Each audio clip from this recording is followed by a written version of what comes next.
کله فلیپ هم لري کله پلیټ هم استغفر الله. السلام علیکم، زه یم حامد قاضي. په سیډ باندې چې دا کوم ویډیو تاسو وینئ د افغانستان ده. په دې ویډیو کې داسې څه ښودلي دي او دا کوم کس چې دا ویډیو کړې ده او په دې کې دا یو ماشوم دی چې هغه پیدا شوی دی.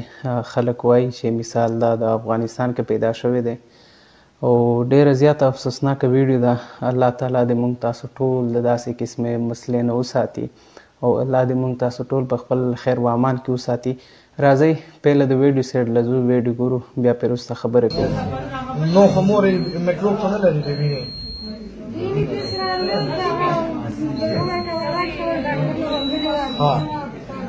او نور بچیان ټول روغ دي خوري.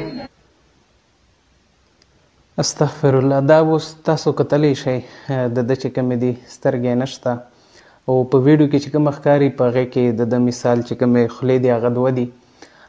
یوه په دزي باندې ده، یوه دا چې کوم زمونږ فورهیډ دی ټنډه یوه په دزي باندې ده او ډېره زیاته عجیبه شانتي ویډیو ده. زه خو خپل ورته حیران یم.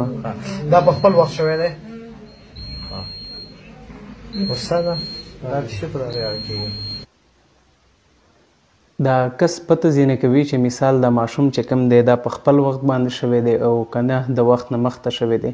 نو اکثر داسې کیدلی شي تاسو ته به پته وي چې مثال کوم ماشوم خپل ټیم یې نه وي پوره، لا ټیم نه اول وشي او لا ټیم نه بعد وشي، نو هغه بیا خراب وي، ډېر زیات خراب وي. مثال څوک څه قسمه وي، څوک څه قسمه.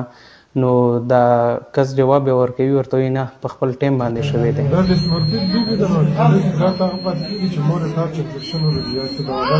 کله فلیپ هم لري کله پلیټ هم لري. استغفر الله.